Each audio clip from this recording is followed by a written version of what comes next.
Thanks for stopping by the Badass Records podcast, and go Chiefs.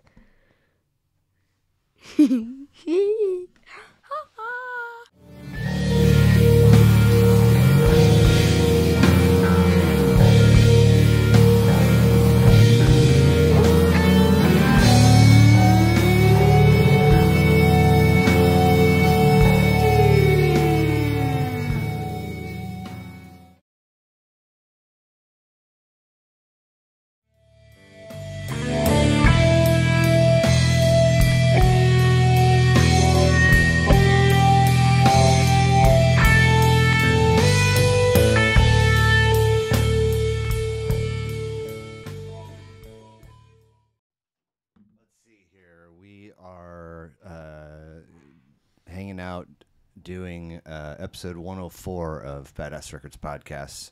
Hanging out with Richard Davis. Thank you so much for being here. Oh, thanks for having me. We met randomly. Yeah, we were actually both working. And that thing's not related to this whatsoever. No. And I walked out of there feeling like I spooked you. No, you caught me off guard. Okay. I don't know. It was one of those things where, like, I had, I think I don't remember how long had passed between, like, actually publishing that and it being out there. I think, like, December 4th or 5th was the date that it made it to, like, Apple Music and stuff. And that was within a week of that you were in there, and I was just like, wow, okay. It was just, it threw me off a little bit. Well, I wasn't prepared mentally, I think, for that. Yeah, and it's happened on more than one occasion in scenarios like my friend that I mentioned, where we're at a gathering. It's like, hey, you want to? Yeah, and then when it comes down time to okay, and they're like, I don't actually want to do that. But I've learned, it took about a year to get this thing off the ground, and I've been recording episodes for right around 2 years.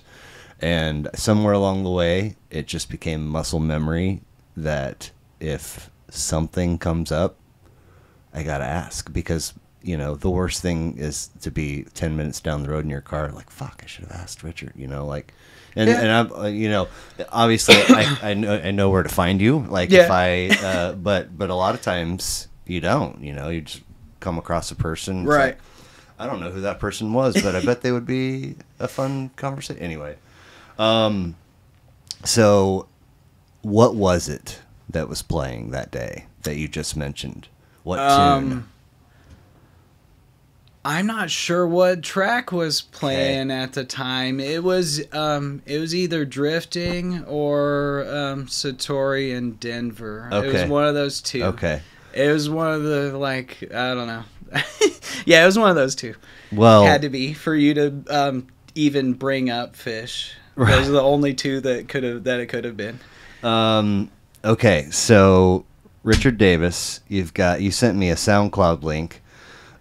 Which led me to a collection called Turning Around, and then there's a 5-track EP called Dreams, and all of it's really cool, man. Really? You even like the Dreams EP? I didn't dislike it. Okay, that's good. It's just terrible.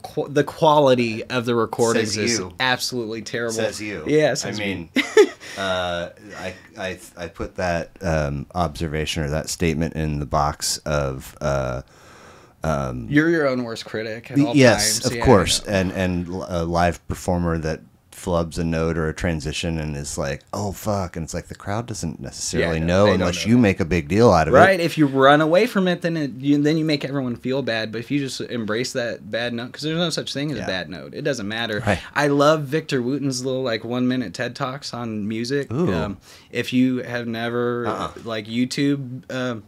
You can go down a YouTube rabbit hole of 2-minute clips. See Future Man? Of Victor Wooten just giving little hip pocket music classes about improvising and about doing whatever you want, because there is no right or wrong. And they're great. I also have down next album. 10 tracks. Oh, that was so I'm very unorganized. Sorry. My SoundCloud that was like a work in progress where I was keeping my tracks that ended up on the Not So Bad album when I released that. But so there's almost zero post-production. What you're hearing on all the tracks is live mixes and the best like take I got. Essentially like direct interface to my phone. Oh, I'm just explaining the best I can. And then I'll go back, I'll work and I'll get some tracks together and then I'll go back through them and maybe tweak the EQ and try to normalize the volume across them. But currently I don't have a computer or anything good enough to actually like record and like monitor at the same time. I can't record vocals over a track or anything. I can't play back a track and record vocals over it. I can with the mixer that I have and like using my iPod, but for some reason I plug that thing into my phone and record, whether I'm using the camera or just the voice recorder, and I'll get whatever's the loudest. It's not actually mixing. My phone is my phone's giving me back whichever track was the loudest out of the two things. So if it's the music track, I get just the music track and then the vocals are like kind of in the background, or I get just the vocals like slapping you in the face and the music is halfway there. So SoundCloud, Apple Music, Spotify, Richard Davis. That's the search. What are there other platforms too that I'm missing? No, it's all, you can find it all on YouTube. So I published through a company called Root Note. They just popped up on Google. It was free when I did it, and I'm not gonna lie, that Dreams EP, those 5 tracks, and even like dipping my toe in the water of like publishing anything or putting anything out there, that all occurred in an afternoon, essentially the same afternoon that I like yelled at my boss for the last 6 years and like threw his keys at him and told him I was done and couldn't do it anymore. And essentially like I had like a nervous breakdown in September and quit my job, and I couldn't do the stress anymore. I couldn't do dealing with him or anything. No, my old job making prosthetics. Right. Where I met you is you haven't been there that long. I have actually. I was working there I started working there in 2020, 21 maybe, right after kind of the lockdowns ended. Okay. And he was able to, because the county shut him down, the shoe repair shop, they shut him down for 9 weeks, non-essential. Yeah. But yeah, I started working in there before me and my wife got married, actually. I started working there like 1 to 2 days a week just to get some extra cash going to save up for the wedding. And smart. And then I was at a place where with the stress and everything, I got in a car accident back in February of last year. 23. Right. Okay. And I had to get a new car, and the October prior to that, so October of 22, I basically had like a conversation with my employer at the time and tell him all the problems that I've got with, things that he has me doing that I shouldn't be doing, and excessive mileage and everything on my car and all of that. And then he agreed to pay me some more money. I told him what I wanted was, an actual salary and some insurance for my wife, but I wasn't worth doing that, I guess. But he basically, at the time, he agreed to pay me $500 more a month. And, this is so you can buy insurance or whatever you need to for your wife. Sure. But that shit didn't keep up with inflation. Oh, yeah. No.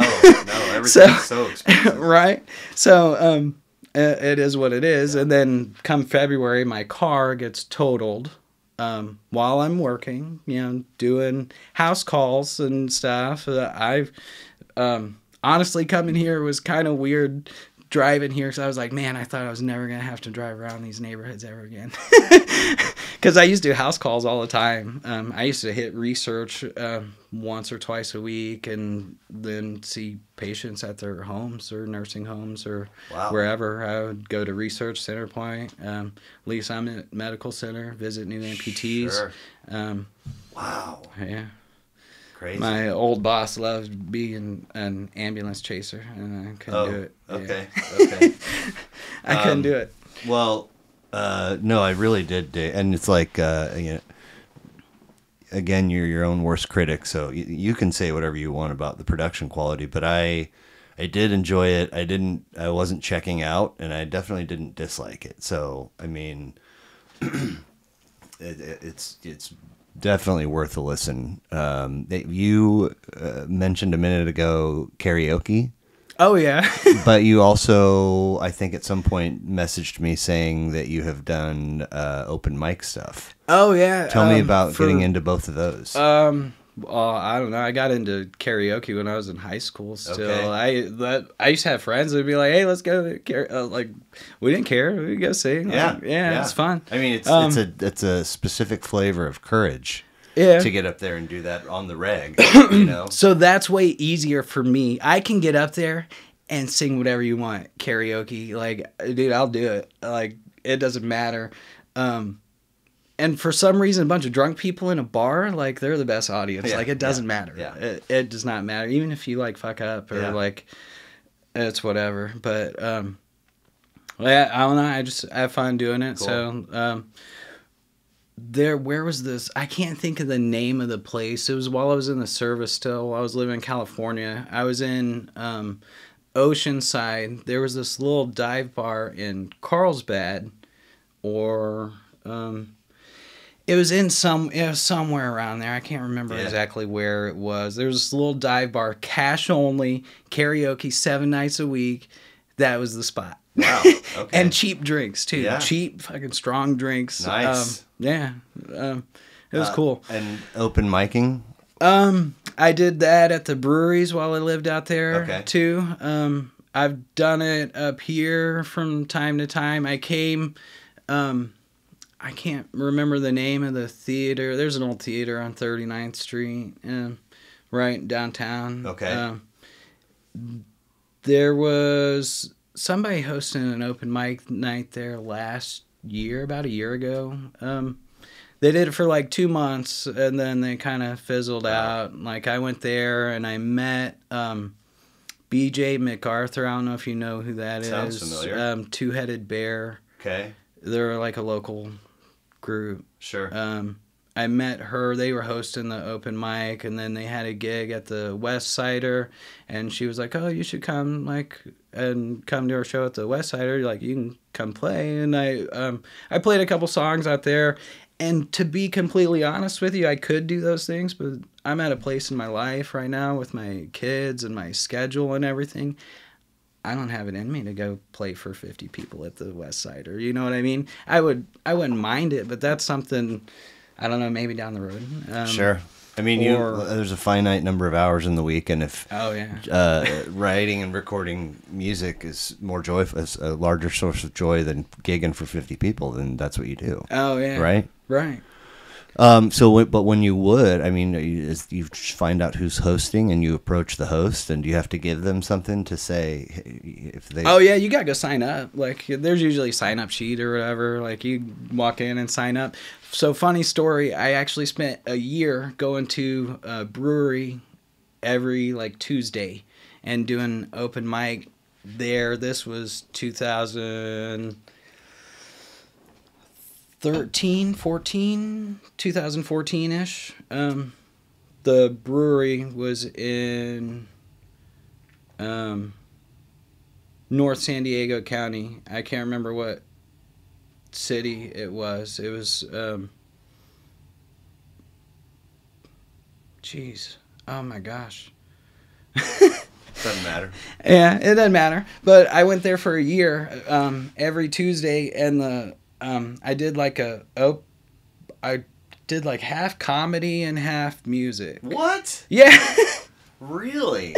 So I don't know. It's kind of a funny story. The first time I went, I was kind of nervous, and the guy who went up before me on the sign-up sheet was doing like a stand-up comedy routine, and he bombed really bad. I don't think a single person laughed, and like, yeah, it was just awkward silence. And then I got up on the stage, and it was still awkward silence, and everyone's just staring at me, and they're waiting for me to like, please be better, please fix this. And I was like, I was gonna play some music for you guys, but I think I'm gonna do some comedy. And they fucking fell out. And I don't know, I did that for like a year. I think I played a Stephen Lynch song, and then told him a like stupid story from when I was a kid about my cousin.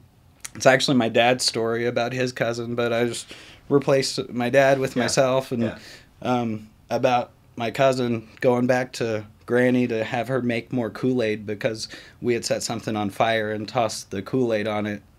And I handed him the pitcher and said, go get some more. Go get something. He was supposed to go get some water, but he had Granny make more Kool-Aid. He came back, and it had burned down already. Wow.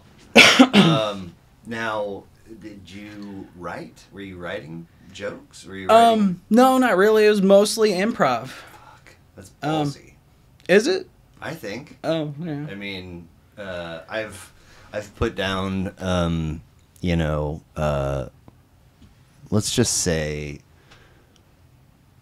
10 to 12 minutes worth of material, pen and paper, and that's tough. And they're just core. They're not fleshed out. They're core ideas. Okay. Like this would be a good bit, and this would be, et cetera, et cetera. But like nowhere am I mentally near being like I should start reaching out to clubs and get start hitting open mics. Yeah. So I can't even imagine improving. I also can't imagine standing there watching that dude eat shit before you and just being like, "Fuck, this is bad." Well, the guy left right after I like had everybody died, so I don't know. I don't think I ever saw him again. Yeah. So it's funny that you said it's actually my dad's story. I just inserted myself. My Louis C.K. is my favorite comic. Okay. I'm a big stand-up fan. Oh, me too. I kind of grew up on it. It's weird. I'll let you tell your story first. I just he's got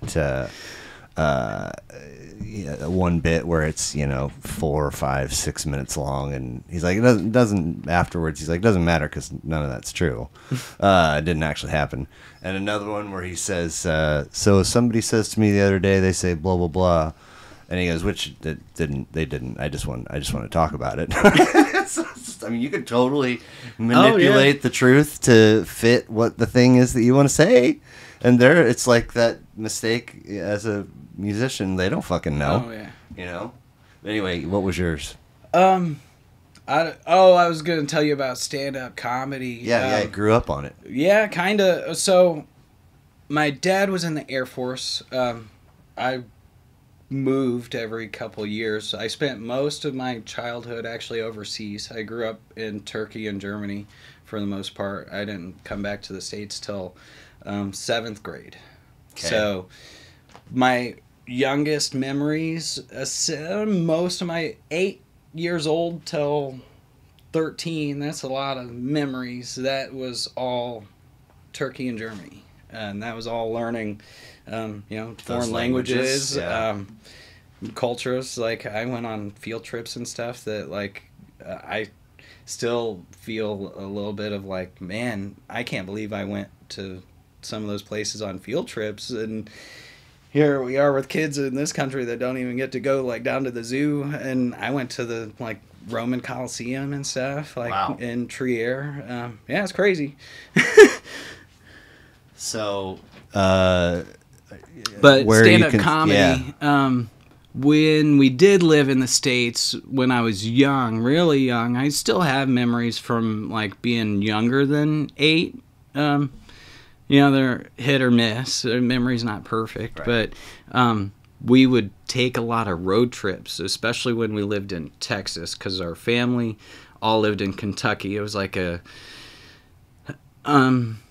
We would spend a couple days in the car, it seemed like, sometimes going road tripping back and forth, but it was always, you know, my parents' music, or my parents would buy like the stand-up comedy CDs. We listened to that in the car on road trips and stuff whenever mom got worn out on the music or dad got worn out on the music. Okay, let's put on, and it was Jeff Foxworthy or Bill Engvall, like Blue Collar stuff like that. Yeah, here's your sign. yeah, basically like Ray Stevens. Oh my God, that's more music. But oh, you don't know who Ray Stevens is? Mm-hmm. Oh my God.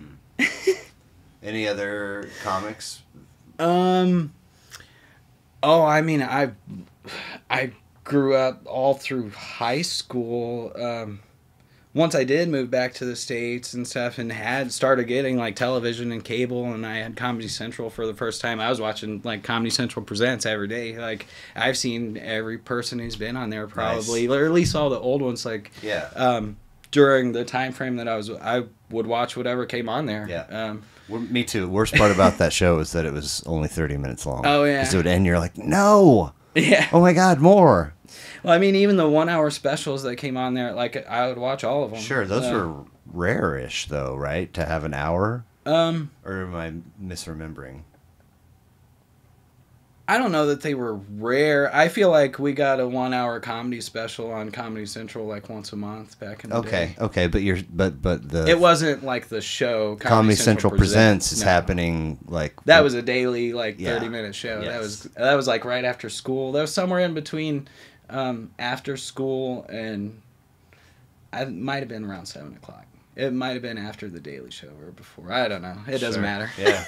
So on these road trips, what kind of stuff when they were in the music mood? What were mom and dad into? Mom always listened to country in the car, and that was whatever came on the radio for the most part. A lot of the times, or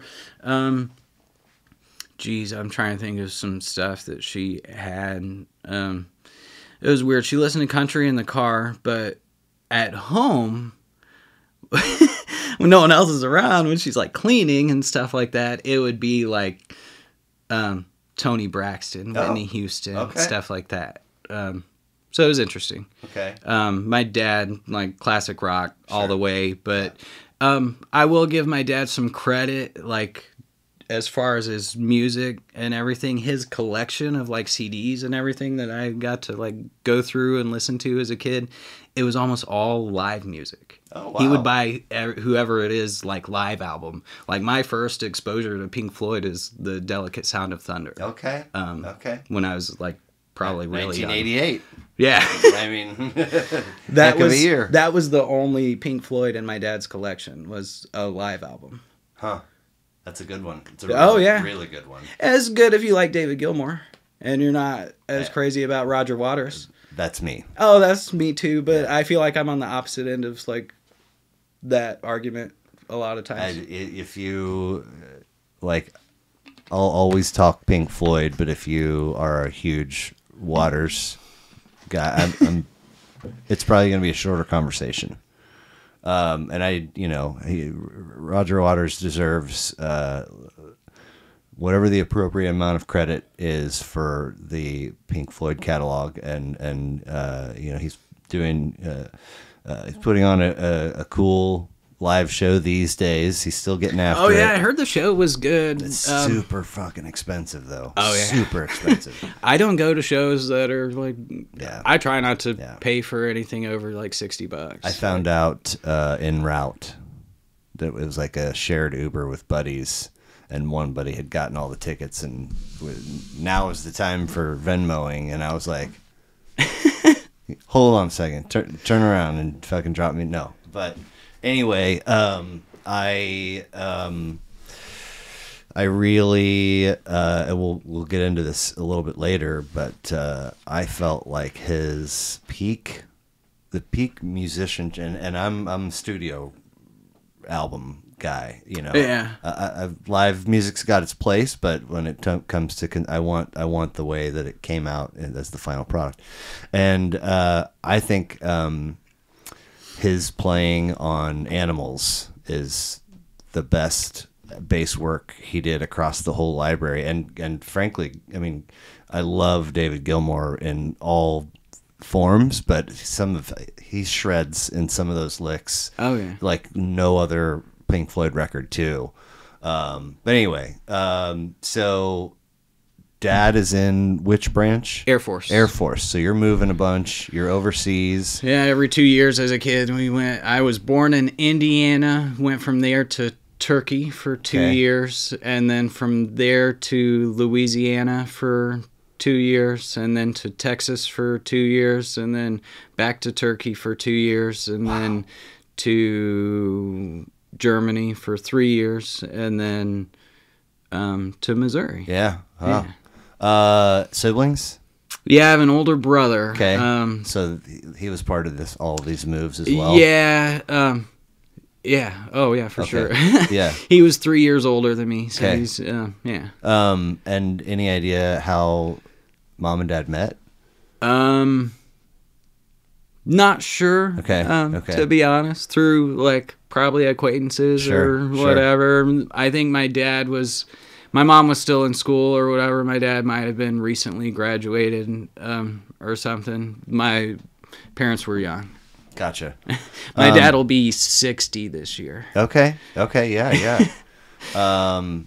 And so it's funny that, Mom's country in the car and like sort of R&B-ish stuff at home. Yeah, still country too, but Okay. Both. Those are about the only two. Like much outside of that, she doesn't really.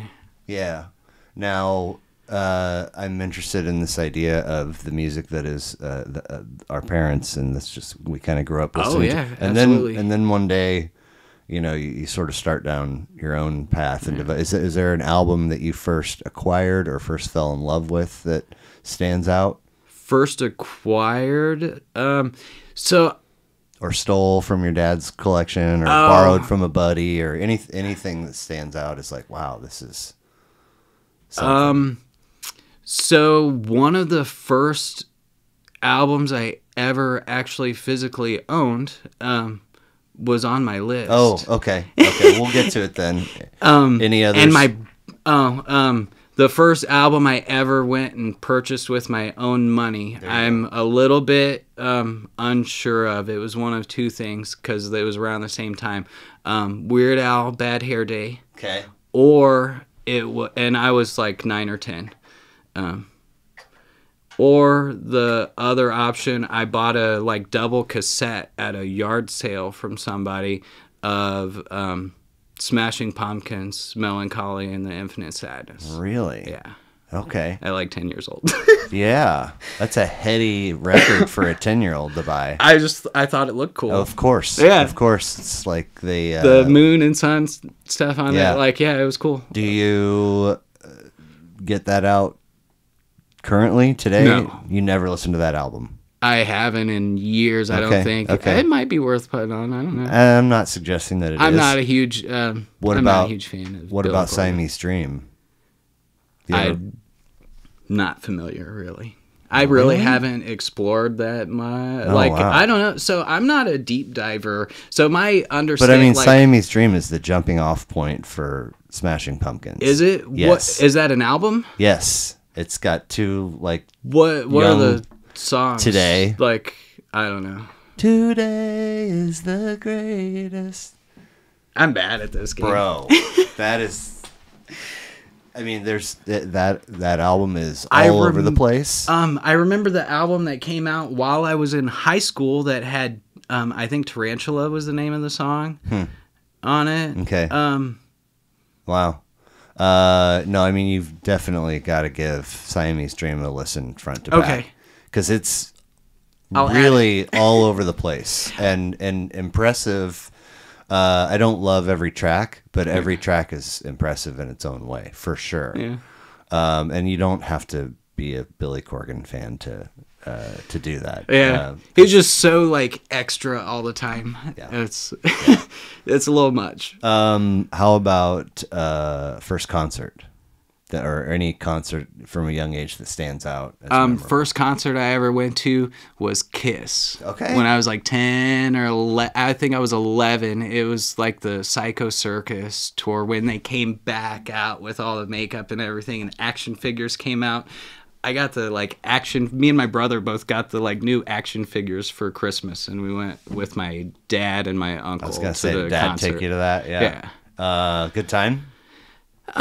Ish. Yeah, it was fun. My uncle got really drunk, and my dad was hanging out, like, Yeah. you know. Yeah. But I don't really remember the show, to be honest. Sure. Now, as far as playing music yourself, what was the initial? I got my first guitar at 10. Okay. I've been playing music. I don't know. That was one of my things, like, growing up. When you live overseas on a military installation, I don't know what things are like today, but in the late 90s, we got, like, 2 channels on the TV.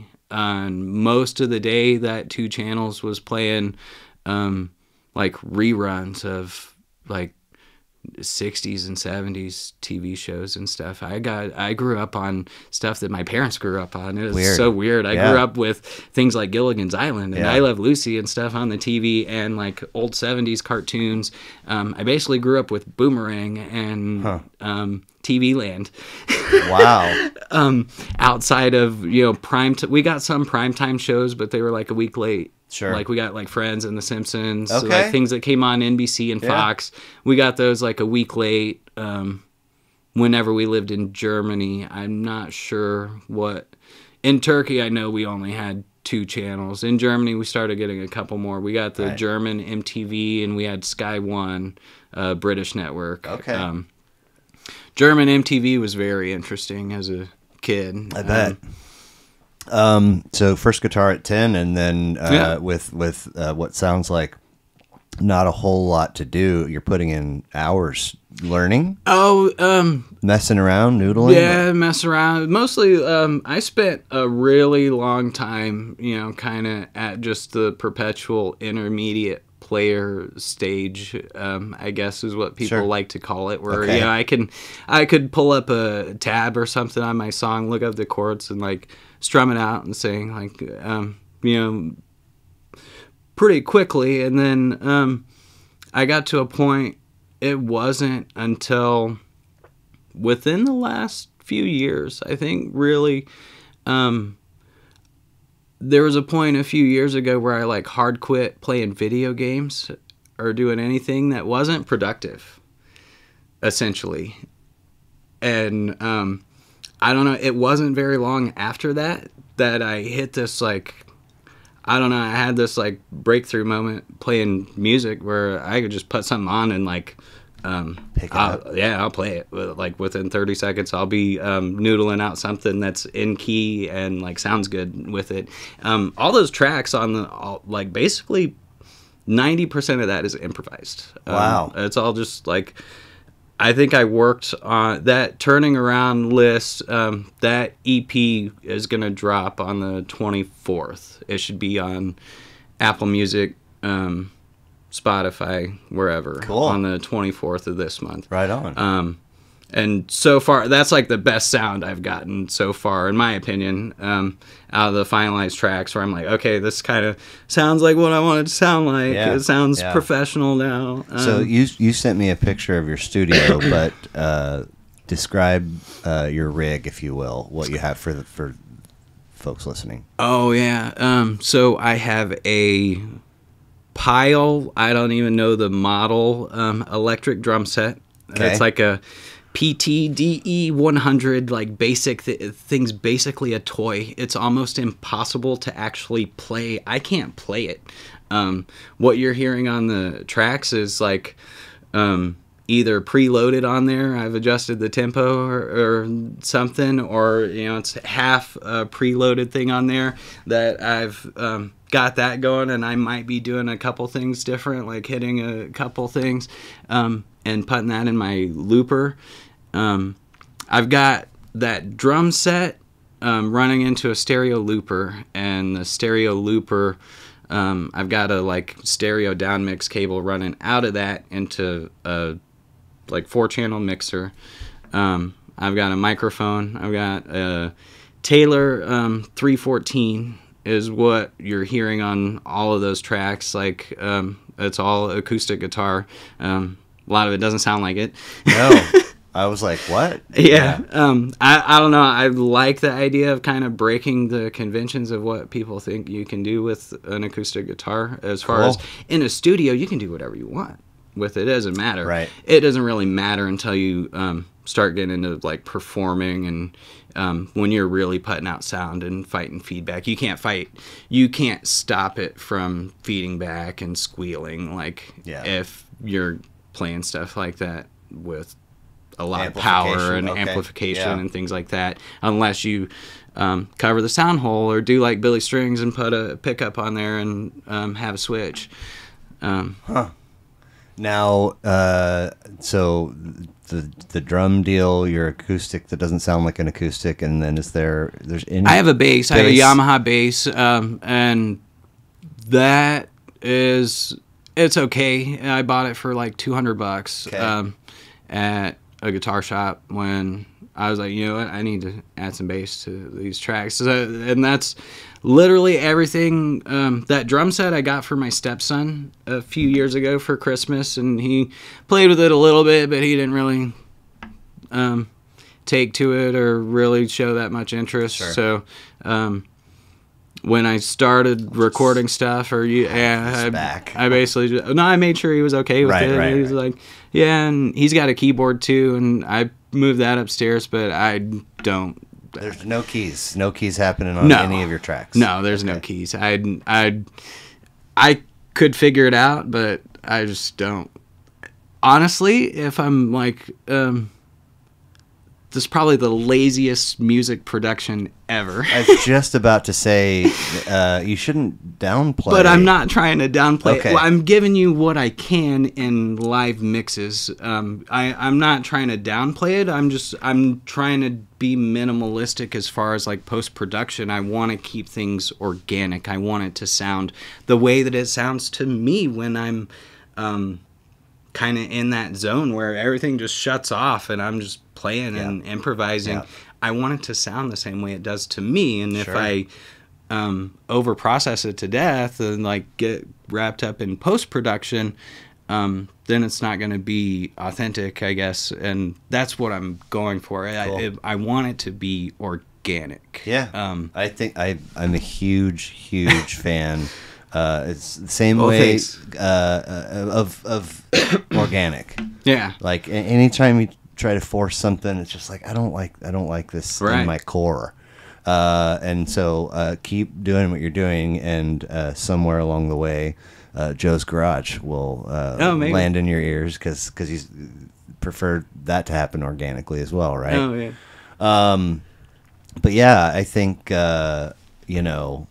absolutely. Keep doing it exactly the way you're doing it until something touches you and says, okay, it's time for a pivot. And that could be like you meet a person that wants to like, collaborate with you, and they see, I could give you this, or I could show you how to do this, or whatever. Yeah. Or maybe, anyway. And that's really, I don't know, that's kind of big picture. One of the things I would like to do, like, I don't know, I'm gonna keep putting stuff out there. I can be pretty productive. Like at this, so far I've released 3 things in like 90 days of like working toward. I started in September when I quit my job, basically. So that's not terrible. That's a pretty good pace. No, it's great. It's great. Again, Richard Davis, SoundCloud, Spotify, Apple Music, YouTube. You can find it there, right? Yeah. Those I think spots. You can find it more places, but I'm not sure. I hear you. Same. So, wow, that's cool. That it's a lot of fun. I'm like having fun, but I'm really hoping that something comes of it. But I'm not trying to force anything. I'm not gonna. Yeah. I don't expect anything to go viral or anything like that. I do put a bunch of stuff on TikTok if I get ideas. I have a bunch of stuff on there too, like videos, very cool, and whatnot. There's some covers on there. Nice. And I'm still tweaking the sound constantly. Yeah, always. Working on it, and I get some ideas. I'll try something new on there, and I get a little response, and like, okay, well maybe I should develop that. Yeah, I think it was drifting, probably. Because the thing that it conjured in my mind was what's the name of that track? The terrible thing. Shafty. Yeah, is that Shafty? Yeah. That is boom, boom, boom, boom, boom, the intro. Yeah. Anyway, so also that day I thought maybe it was in a text, but I couldn't find it. So I mentioned that I asked what's playing, and you're like, actually, it's something of mine. And I asked you if you'd ever listened to Phish, and it sounds like you're familiar with Story of the Ghost. Yeah, it sounds like Shafty. And I think at some point you said, I've never seen them. I won't go to a show. No, I didn't say I wouldn't go to a show. I thought just you said you were afraid of their fans. Oh, the crowd kind of scares me at a Phish show. That's what I'm saying. I was just kind of joking. I thought you were for real. No, I was joking about the notion that like the entire crowd at a Phish show is very chemical. But meaning drugs? Yeah. Oh, I mean, there's no shortage. I'm sure. You're talking to the guy who's I've seen Les Claypool probably 7 times. Okay. Yeah. My primary show buddy, who's in Charleston, South Carolina these days, just texted me today to see if I was interested in Delaware. They just announced a 4-day festival in I forget the name. It's a goofy name, but it's I've got 82 shows under my belt, and probably half of them are with him. So yeah. I mean, there's drugs, but there's also people that aren't doing drugs. Yeah. There's you don't have to look too hard to find it. There's a sober presence. Like an official sober presence within the fan base, and they usually have like a spot, nice. An actual booth. Cool. That's good to know. Yeah, and it's I'll see people post stuff, hey, does anybody know where the blah blah blah is? And there's lots of folks interacting about that, so it's fascinating to me. I don't really care either way. I'm not like a straight edge or anything like that. Like, I don't know, I smoke weed. Sure. Mushrooms are like my favorite thing. Okay. But that's I don't know. I'm at a place in my life where I don't care. I don't care about getting high. My weed smoking is medicinal. It's like regimented. Sure. At this point, Sure. I got off psych meds and stuff. Okay.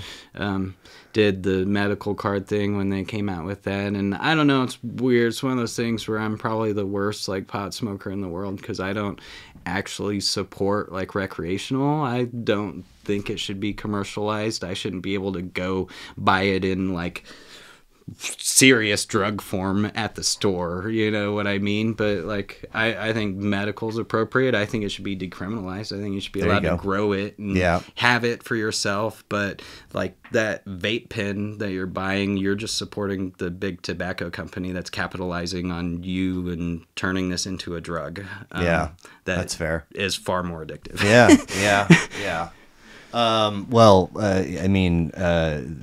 You got to see them. I mean, I would be down. There's, every around this time of year, somebody floats what they think. What do you think of Goose? I like them. Yeah, have you seen them? I have. I saw them. I haven't seen them. I was checking out all their music last year. Kind of, I rolled through the entire like live catalog on Apple Music. Yeah. There's quite a bit of material on there. I saw them 2 years ago at the Truman, same place I saw Dweezil. And then this past year they played the Midland. So like kind of a small room to kind of a not so small room, like in 1 year. Right. I mean, they blew up quick. Yeah. And I enjoy them. I do. They're,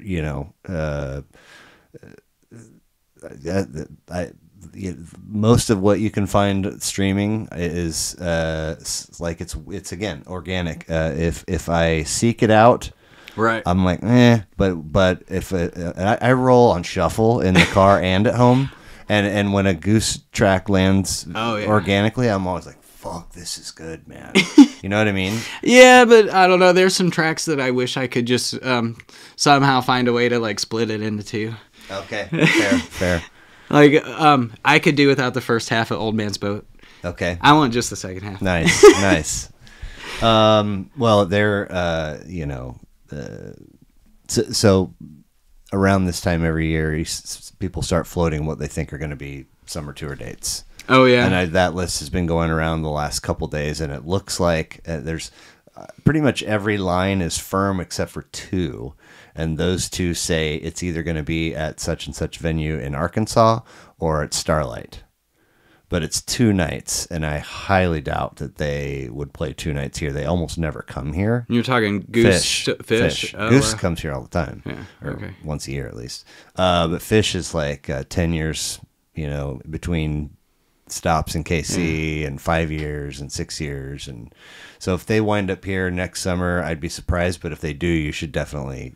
I'll give it some thought. Go. Yeah. Okay. I would be down. I'd be down to go.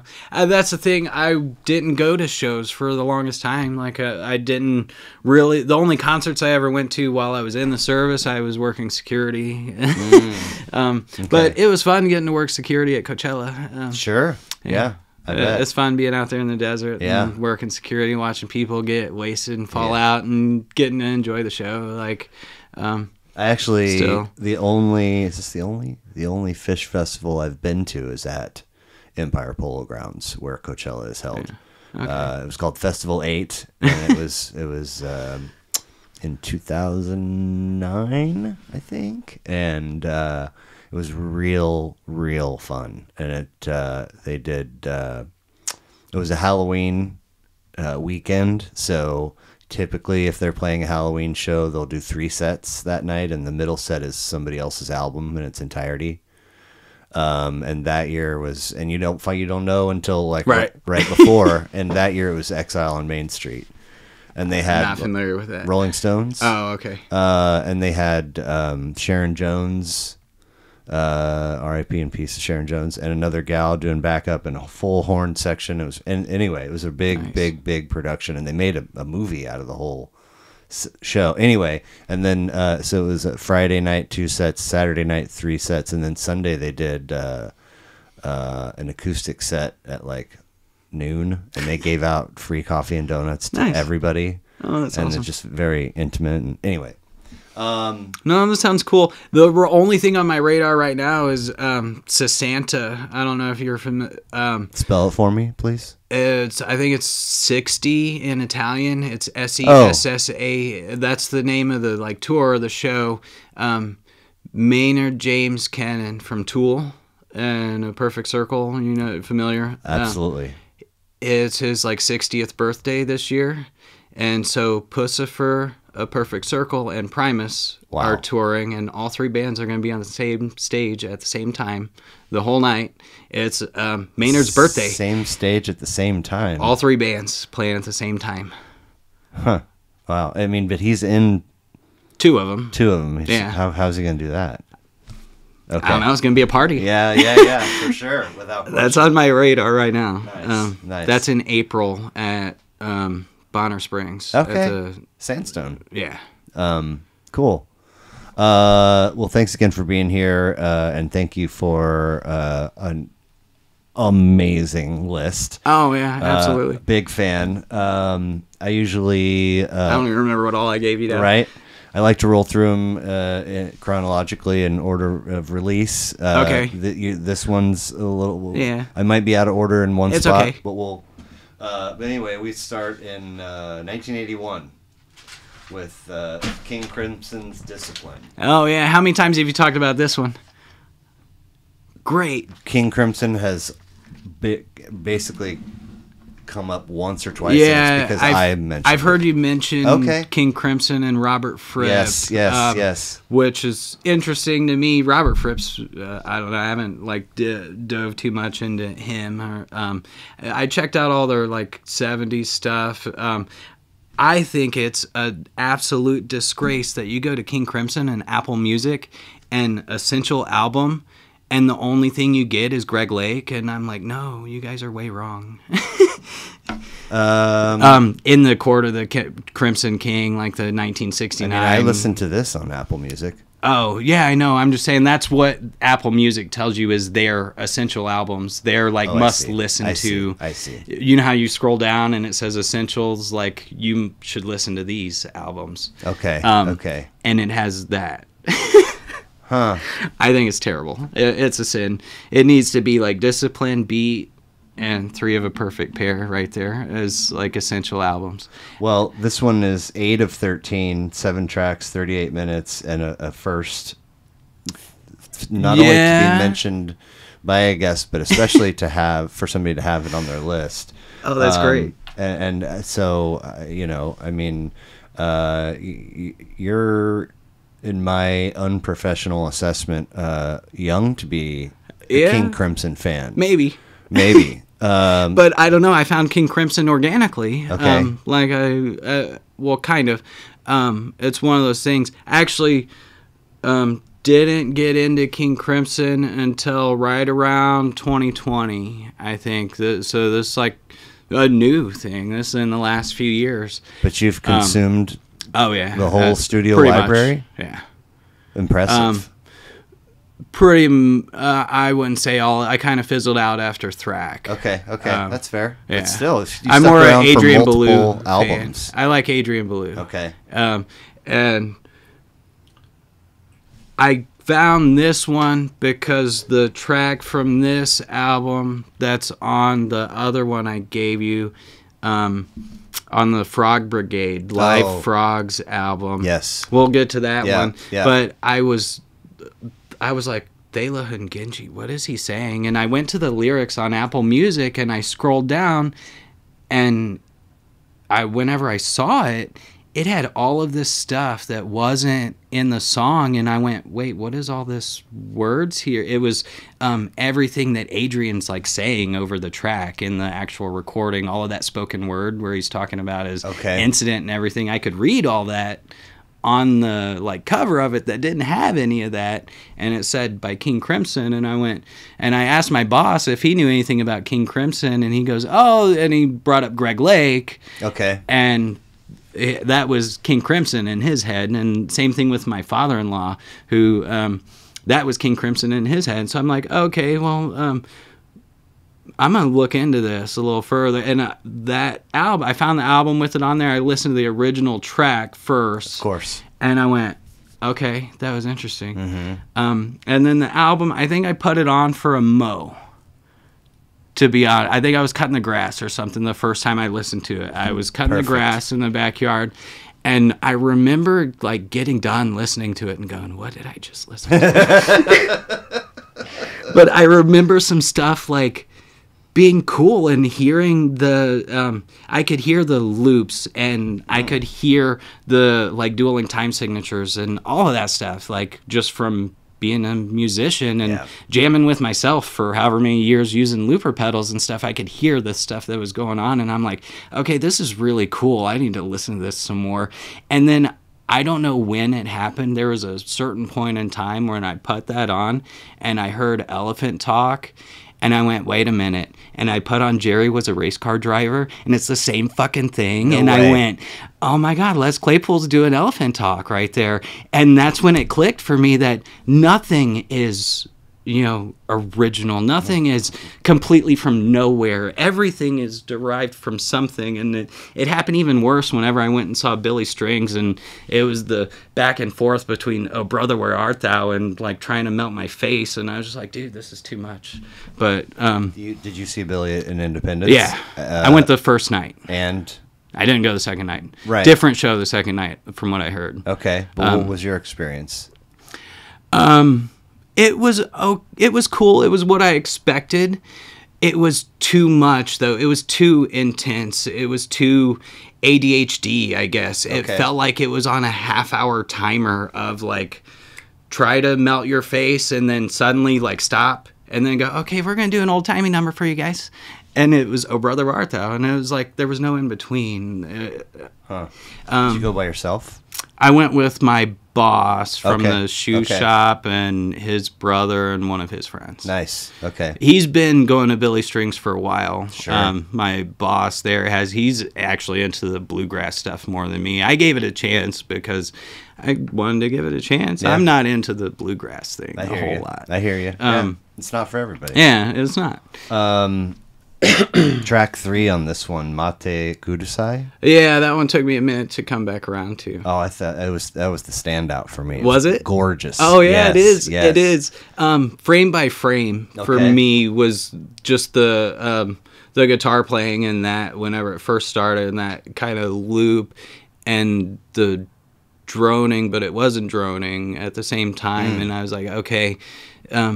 That's what caught my attention. Okay. The first time I listened to it, that was like, I need to hear that again. So these guys, I've again coming back to the organic thing. There's all right. I'm gonna take the plunge. Right. And then I put something on. I'm like, it's not happening. It's just not. Because it's just sometimes it's just not the right time. It happens. Sometimes it's just not for you. And I've done that 2 or 3 times over the last 20, 25 years. Oh, yeah. And just been like, you know what? I don't know if it's ever going to happen. My confidence is back listening to this record because it was really enjoyable. The Sheltering Sky was also, I was like, God damn, this is stellar. So did you listen to just the original record, or did you listen to the whole thing with the bonus tracks that's on Apple Music? Just the original. Oh, okay. Yeah. You should check out those bonus tracks. 3 of them? Yeah. Yeah. Check out the one with the bonus tracks. There's an alternate version of Thela and Genji that's actually live on the recordings live, but it has Robert Fripp introducing the song and telling the story about coming up with the song and how there's this whole thing that actually happened to Adrian Belew. He was actually walking around out on the street in New York City in 1980 with a tape recorder, Walkman tape recorder thing, just talking into the tape, and he for real got stopped by some guys hey, what are you doing? He thought he was gonna get killed out there. Who were they? What were they worried some about? Gangbanger types. Why were they concerned with what he was doing? Because he was talking, he had a tape recorder and he was talking and he said something about there being a gun and this is a dangerous place, because that's the lines in the song. He told Adrian to go out on the street and he's saying what he's seeing. Right, and no, he's saying the lines in the song, I see. But he's trying to make it more believable because it wasn't sounding good enough on the record. And I don't know how much you know about Robert Fripp and his process. About as much as I know about King Crimson. Okay. Apparently he's a madman in the studio, about just doing things over and over again, very meticulous. If it's not sounding perfect, or he'll like I said, he had Adrian go walk out. He was like, take the cassette machine and go out there on the actual street and get a feel of what it's like to be out there. Wow. And then start. It's kind of cool, though. Yeah, it's kind of cool, but it I don't know, it almost got him mugged. Well, it was really good stuff, and I printed the back too, because there's a line on there that I really, really love, and it's sort of like the whole return to organic. Can you read it for me, please? Yeah. Discipline is never an end in itself, only a means to an end. Yeah, it's pretty good. I like that a lot. Yeah. And I thought that was really cool that they put that on their record.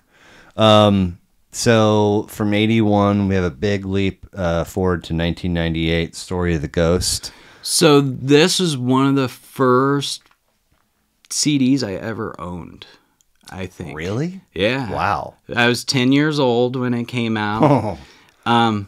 I remember really liking the second track, and that was about it. That's Birds of a Feather. Oh, gosh. Like when I was like 10, I just really loved the bass line, like the groove. For some reason at the time, to a 10-year-old, that sounds like, oh, this is cool. This like the music on Charlie Brown kind of. Yes. Have you seen Bittersweet Motel? No. Okay. Todd Phillips, a movie producer or director, follows them for a summer tour, and then goes to Europe with them, and then the whole thing, the summer culminates with one of their festivals. They've done 10 now. This one in Delaware, I think, is going to be 11, but it's, like these. I don't know what the numbers were for Festival 8 at Empire Polo Grounds, but the one that happens in this documentary, there's 70,000 people, and you get good camera view from stage, looking out, and it is like, I bet. God damn. Anyway, it's really, really fantastic because he's just following them around. It's really organic, cool. And the opening to the documentary is them in the studio trying to write Birds of a Feather. It's really cool. Like Fishman's drinking a beer, wow. and Trey's saying like to no. So when we come to that bar, how about you go? Bah? So he's saying that to Paige to try to get him. Yeah. It is. I watch it at least once a year, and it's been out since 1998 or whatever. So I'll give my brother a little bit of credit, I guess, for this one. This is one of the. So there were 2 CDs at the time, and it was like his rejects. It was something that he bought and he didn't really like, so he's like, "Here, you can have this."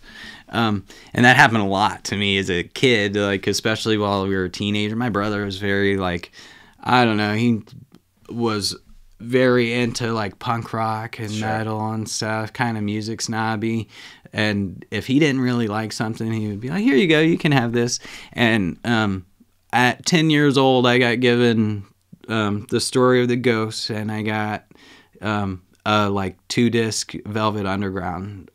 Which one? I don't remember. What? It had Sweet Jane on it. Okay, maybe Alive. Yeah, I think it was. Yeah. It was like a 2-disc. It was 2 discs. I think 1 disc was live and 1 disc wasn't. Well, they only put out 4. They had Self-Titled, and then Velvet Underground and Nico, and then they had White Heat, and then Loaded. Were the only 4 studio albums they put out. I don't know. Anyway, doesn't matter. Yeah. No surprise that Punk Rock Brother would not dig on this record, but why did he buy it in the first place? No clue. Okay.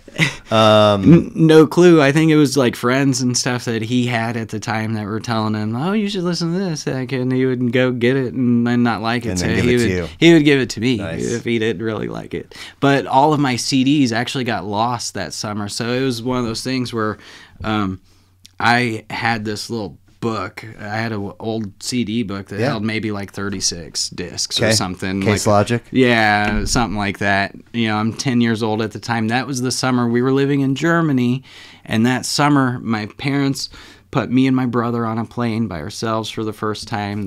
He was 13, I was 10. We were old enough to, they have everything in place for you to do that sort of thing. And my grandma picked us up at the airport, and we went back to Kentucky, and my parents did their European vacation thing that summer, and got some alone time for a whole summer. Yeah, for like a month. Okay, I don't know, it wasn't the whole Sure. It wasn't 90 days, it was maybe like 45. We'll call it 45 days to be fair. Okay. A lot can happen in 45 days though. But we were actually en route to go there, and I don't know how many CDs I had in this book at that age. I might have had 15 to 20 in there, but that was like what I had for entertainment while we were there. And my brother was the last one to grab anything out of there, and he left it on the plane, and I lost all of my CDs. Damn. And I honestly didn't come back to that album until much later. It wasn't until I got a new car in 2019, and had XM radio for the first time. And at some point, I started listening to Phish radio. 29? Yeah. Yeah.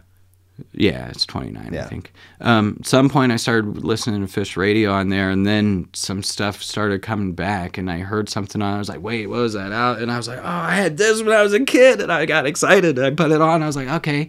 And it was the first time I listened to the whole thing again. There, like, I think it was in the MoMA dance or something, and where it comes back to the beginning, and I was like, yes, okay, this is great. I mean, there's not a bad track on the record, if you ask me. I mean, no, there's not a bad. I wouldn't say anything's bad, but I'll be honest. There's stuff I skip if I'm like. Well, any tracks come to mind that are skips for you? Gaiuti a lot of the time. Okay. It's just fair. Yeah, it's this comes out when I'm graduating college, and I'm skipping that every time. Yeah.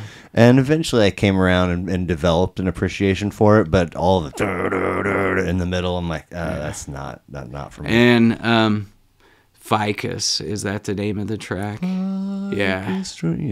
Yeah. I'm skipping that Yeah. most of the time, but but everything else is great. Then you get like Water in the Sky, which Yeah. for me sonically is like one of the best songs ever recorded. I mean, it's just so full and joy.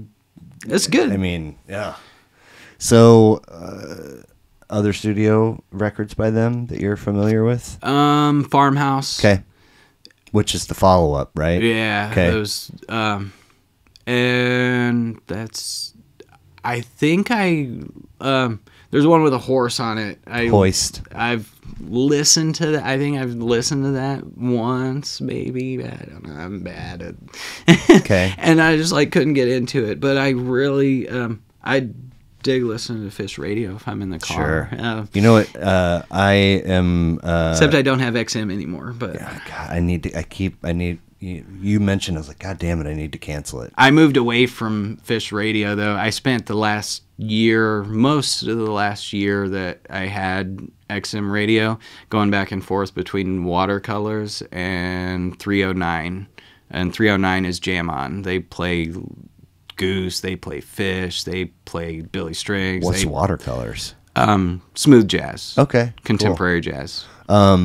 So 69 is the I'm channel. Such a huge fan that I could talk to you for 20 minutes about each album.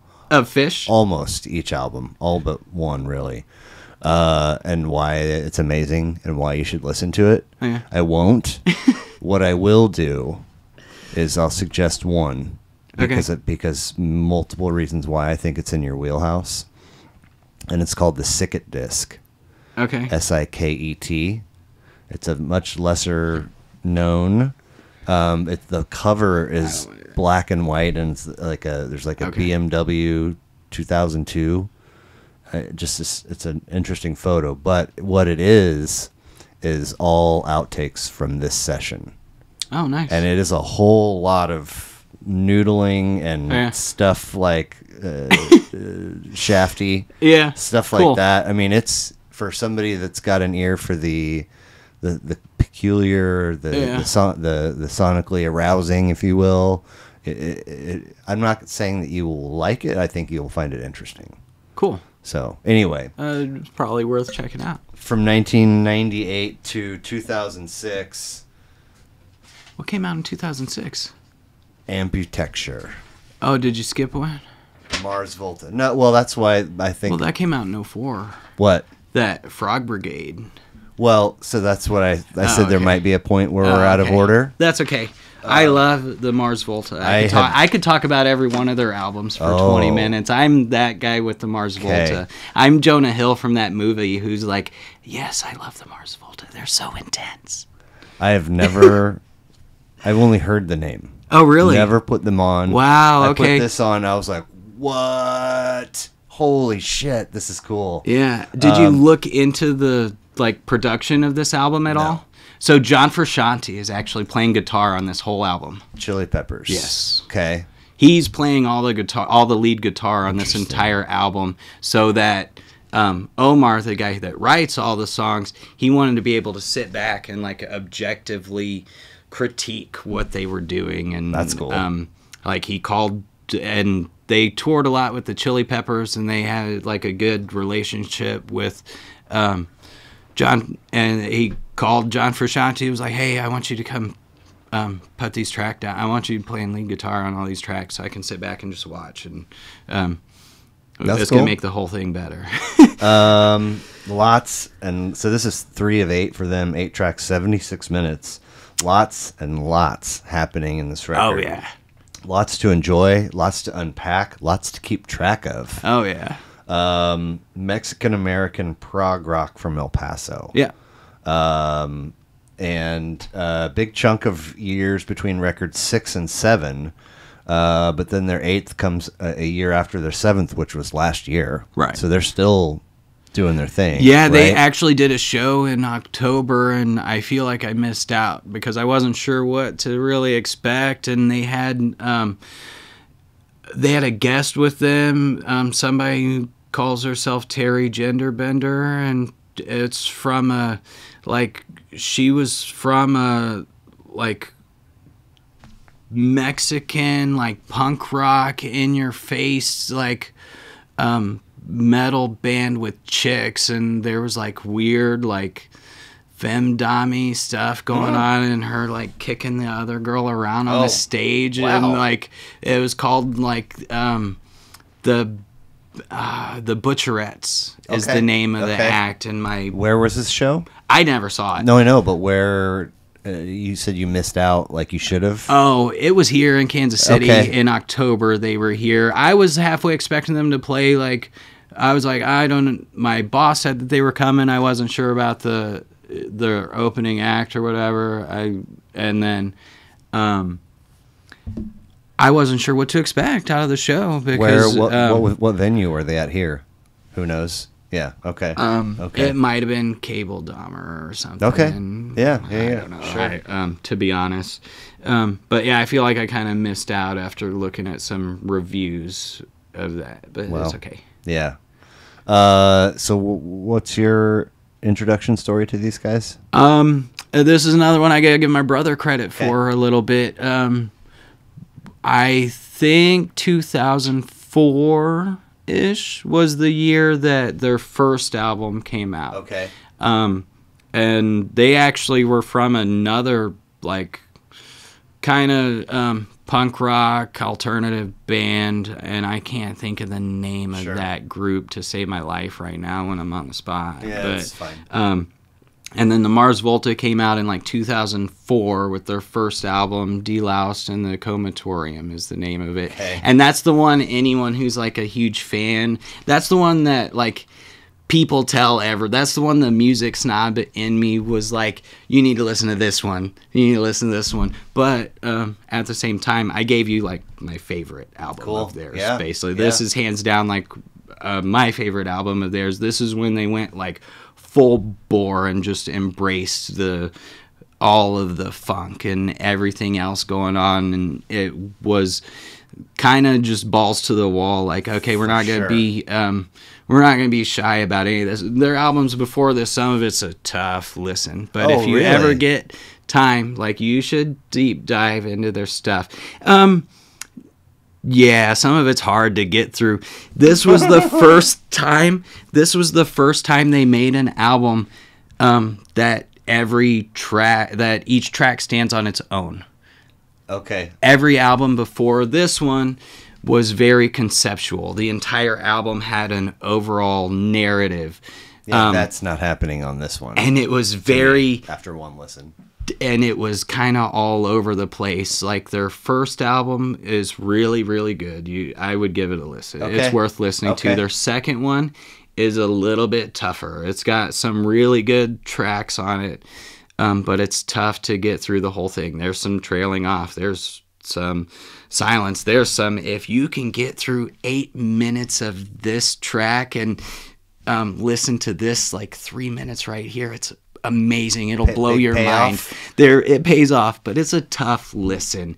Think of I don't know. It reminds me, and here's another like organic reference that led me kind of in the same way King Crimson. I found King Crimson listening to like Les Claypool. I found like old Yes listening to the Mars Volta. Course, Think Close yeah. to the Edge. Okay. Their first two albums are steeped in that first 2-3 minutes of Close to the Edge, that record of just constant dissonance all over their place. Their first two albums got a lot of that going on. Interesting. Interesting. Well, very cool. And I mean, gorgeous artwork.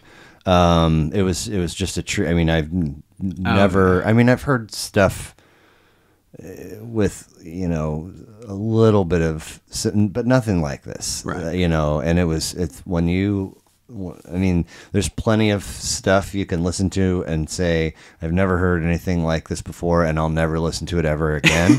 This is not one of those. This is appealing and intriguing. Oh, yeah. And it's one of those like, whoa, they, you know, what I say, they have 8 records. I mean, an investment of, you know, undivided attention to. And those newest two that you mentioned are they kind of count. They're really one record. The newest two, it's an acoustic reworking of the most recent one that came out after like a 10-year hiatus. Gotcha. Or something. It was like 10 to 12 years, something like that. And they'd both been working on like other projects and stuff too. The two main guys during that like 10 years, like, yeah, they have a bunch of solo stuff out there. There's a project with Flea playing bass, and I think their drummer from this group, and I can't remember the name of that either. There's a ton of material out there. Cool. Worth exploring. Well, we'll keep it in Texas and skip to 2018 with Khruangbin. Oh, yeah. Con todo el mundo. Khruangbin. Is that? I don't know how to. That's actually Thai for airplane. Yes. Something like that. Uh-huh. And I don't know, the chick was like studying Thai and she just liked that word. Yeah. So yeah. It stuck. Second of 4, 10 tracks, 42 minutes. Some of the chillest jams in town, man. I could listen to that all day. There's actually, I'll usually put some audio intro and outro for each episode, and what that is. Oh, they're great for that. Has nothing to do with the guest. It's just what I've. Most of the time, I have something being like, okay. Sometimes I got lists everywhere of stuff to. Why did I like that? But recently, I used a track of theirs from. Like a dub version of this whole record. Okay, yeah, I'm familiar with that. And too. there's oh my god, there's some good stuff on there. Yeah, and that's not to slight this version, this is just a handful of episodes ago that I found myself in that pocket. Oh, cool. So when this is on your list, I was like, fuck yeah, dude! Cool. Like I kind of know that record. The discovery story for them. XM 309. Okay. There you go. Yeah. Perfect plug. They're in the wheelhouse on there. They get actually a decent amount of play on there, and I just when I was listening, like I would catch myself like, okay, I like this. Yeah. Like, and then I ended up diving on Apple Music. I went down the Apple Music rabbit hole. I love doing that. I do too. Are you a person that consumes Tiny Desk concerts? No. Are you familiar though? Maybe is a YouTube thing. Yeah. Kind of. Yeah. Okay. But I mean, they have one. They do. It's like in a library. It's all Okay. I think I've seen it. Okay. Oh, really? They're doing one of the tracks on this. I think so. Yeah, I've seen. I don't think I've watched the whole thing. I think I've seen clips of it. Right. Same here. And that goes for the whole series. I've never.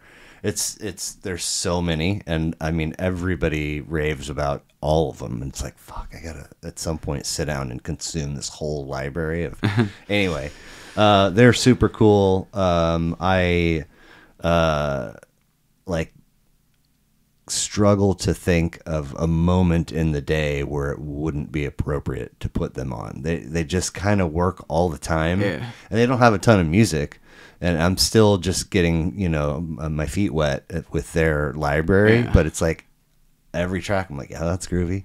That's groovy. I can dig that. I can dig that. Oh, that's good. And of course, they opened for Trey Anastasio's Ghosts of the Forest band in 2019, and then something. I think Trey joined them on stage at some festival. Cool. So they've been, it's kind of one of those. They were like over here on my radar, and they're kind of like looping closer and closer, and then all of a sudden they're here, and I was like, I knew I was gonna. Yeah, they kind of fell into the like jam band scene somewhere along the last few years, I guess. But good for them. Yeah. So here's the out of order piece. Colonel Les Claypool's Fearless Flying Frog Brigade, Live Frogs, sets 1 and 2. Oh yeah. Okay. So Google says 2019 is when it came out, okay? And bear with me. Wikipedia says 2020. I have this from 2001. Do you have set 1? It's just set 1. Dude, I had set 2 my whole life and couldn't find set 1. I thought I had both, and I went to dig this out, and I was like, where the fuck is set 2? I had set 2 for years and years and years. I had set 2. I bought it at Hastings in the used bin for like $5 or something in like 2004, 2005 time frame. Okay. And this was right after I had seen Primus. I went and saw Primus 2004 or 5, somewhere around there, I think. I was in high school still. Sure. I was like 16, maybe.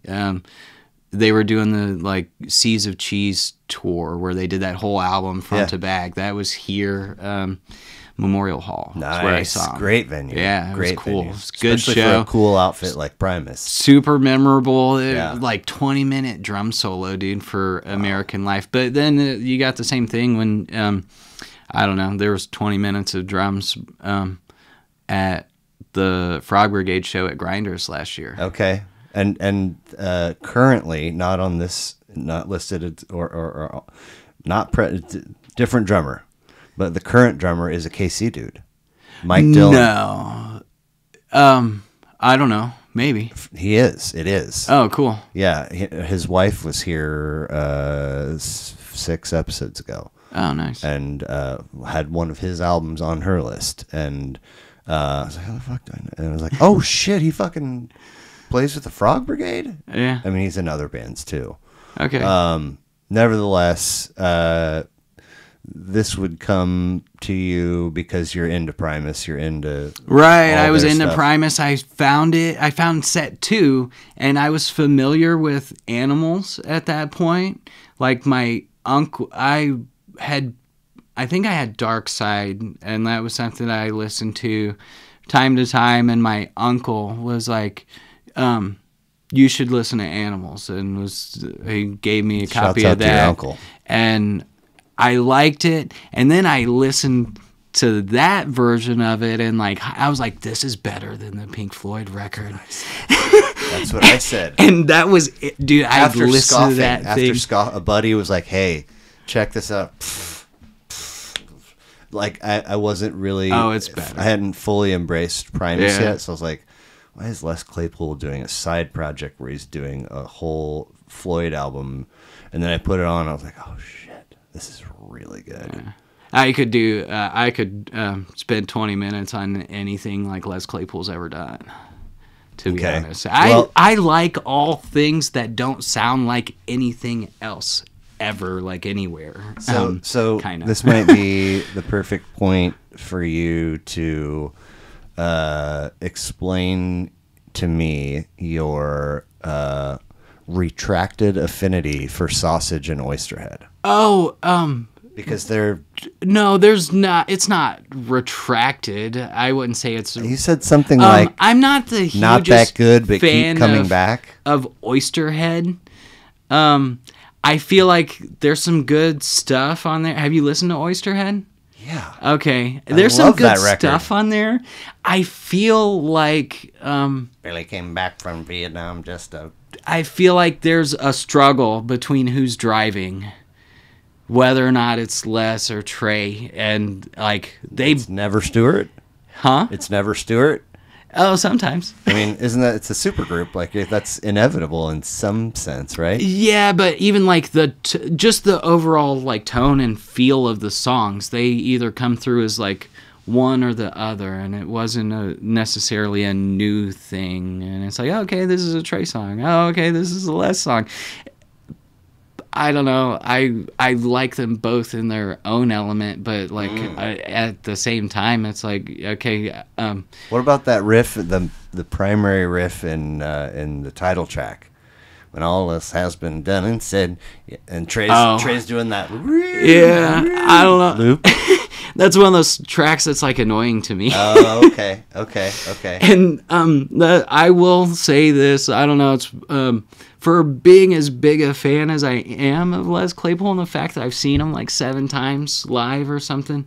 It's an incredible live show. Incredible like musician, has the perfect timing. He could be like sneezing, and it's gonna be the perfect fucking time for him to have sneezed at that show. Right. I don't know what it is about it. It's gonna turn into a moment. It's gonna be great. Yeah. But there's a lot of material out there on albums that's kind of annoying.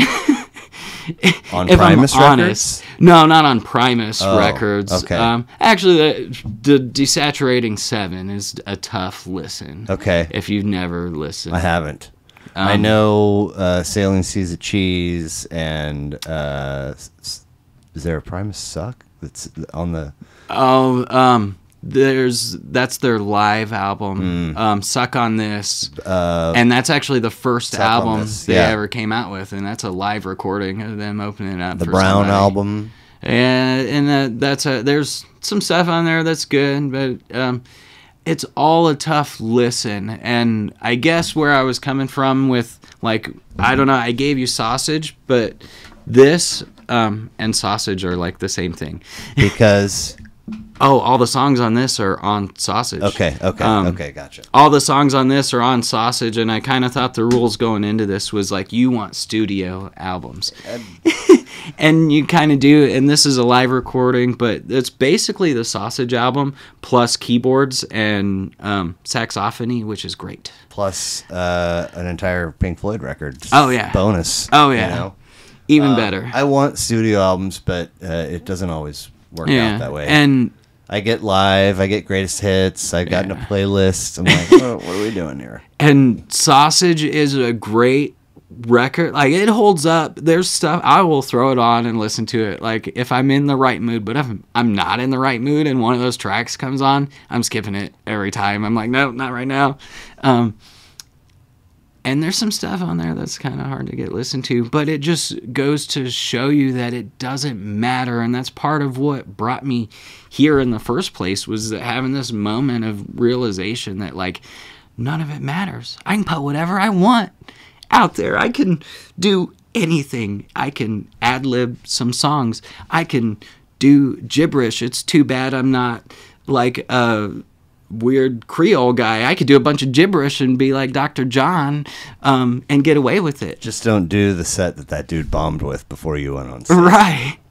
Exactly. I can do whatever I want and put it, and that was kind of my point, giving you stuff like Sausage and Oysterhead and throwing those out there as honorable mentions. It's like, there's stuff on there that does not hold up on its own as a track. Like, it's okay. If it was important to you at one point, then it's important for this show. They have their place. Yes, they have their place on that album, and sometimes you can't just have you can't put an album together and have every track on there just be slamming. You can, but you're gonna wear out whoever's listening to it. It's rare. You need like a palate cleanse. Yeah. And some of that's like their version of a palate cleanse, but it's kind of hard to get through sometimes.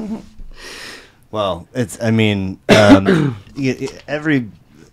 pretty much every conversation I have is special, and every list is special, even if I don't dig the stuff that's on your list, but when I do, it's that much more enjoyable for me. And when it's a real robust, packed list like yours, then I'm super excited. So I'm very grateful that you put it together and sent it to me, and thank you for being here. If you asked me today, I would probably give you a different list. I know.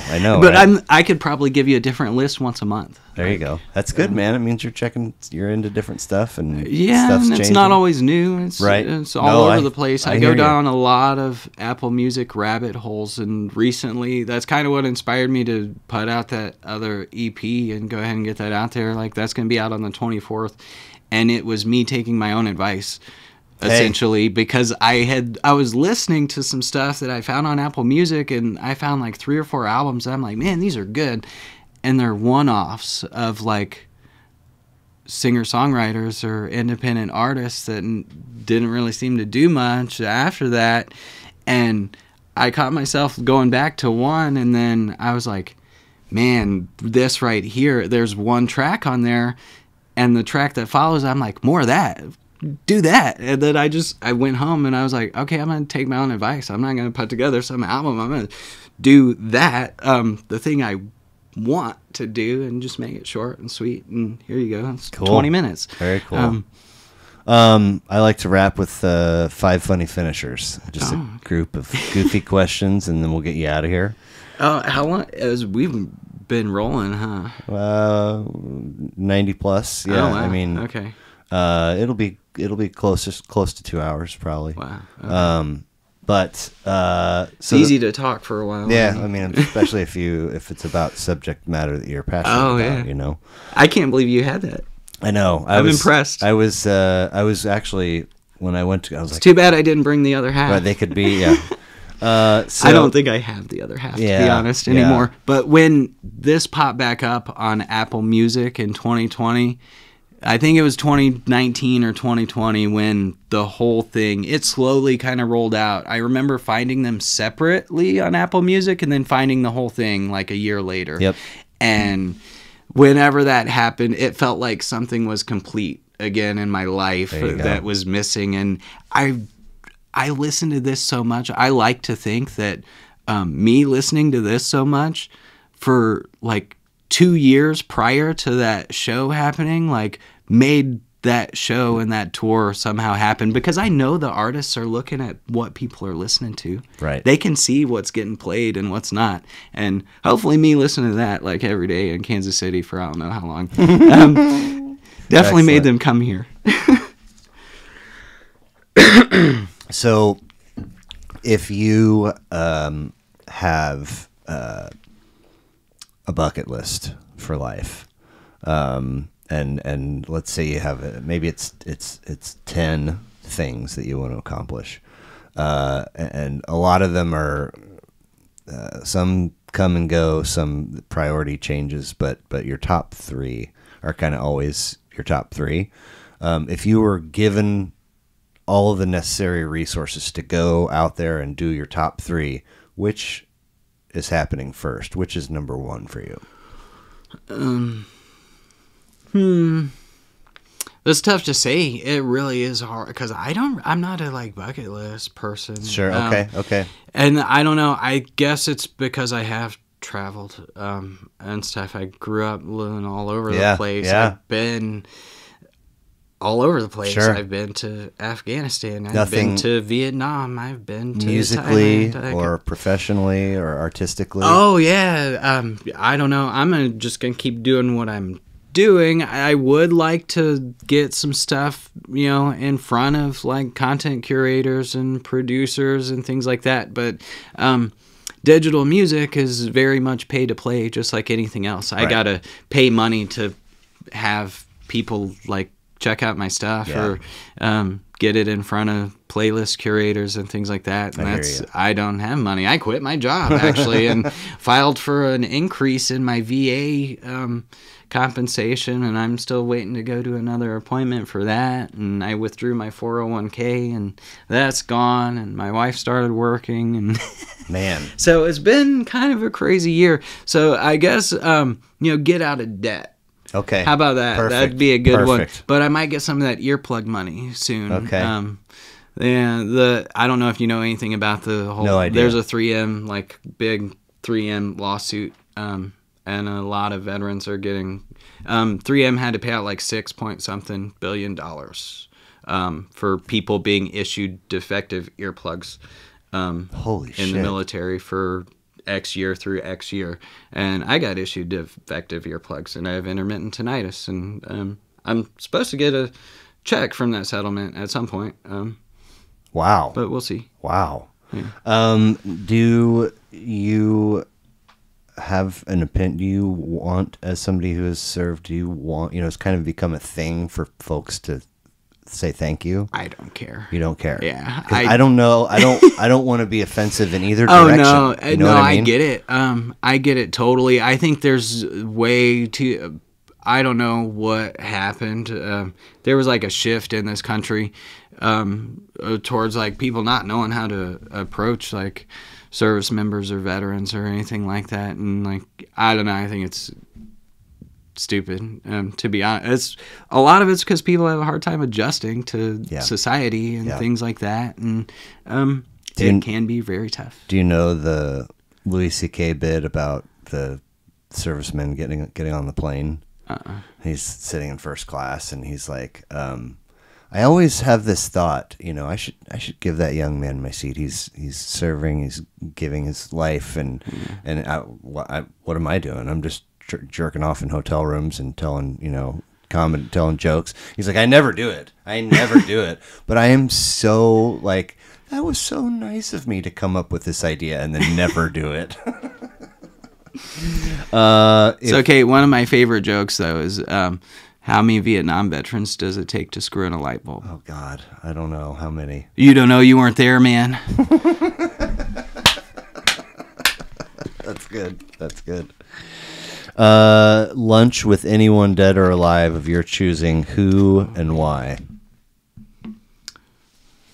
Lunch. Or a coffee or a beer or whatever. Yeah, I don't drink, but that's okay. Oh man, that's tough. Anybody.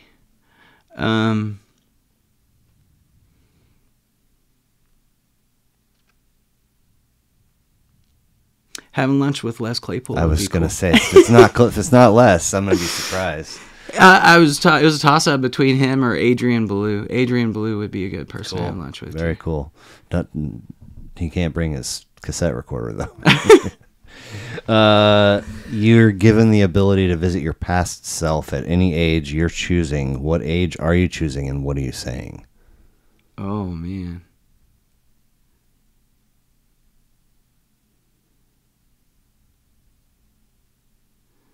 That's another tough one. I think I'm choosing like 13.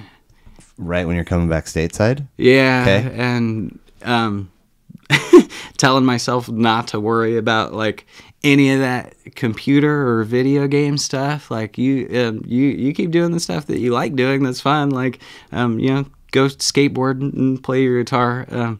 Stick to those things. Love it. That's a great answer. True or false? It is okay and acceptable to wear the T-shirt of the band whose show you're going to the show. False. Amen. I don't know. It depends. I guess it's just a silly thing. It depends. I never wear. I don't wear band shirts, but I buy them. I buy them when I go to concerts because I want to support the band, and like, I'll buy a shirt as like a souvenir, but I will hardly wear it. Throw it on for a mo. No. No. Okay.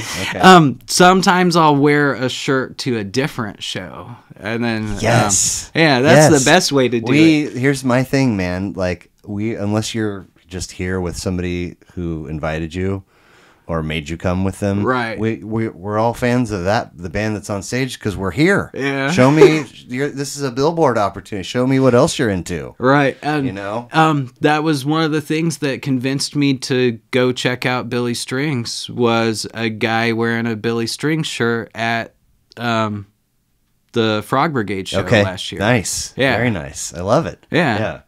Yeah. last but not least, complete this for me, please. The world would immediately become a better place in which to live, if only.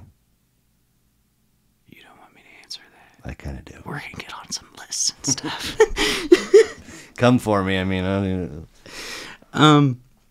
Oh, man.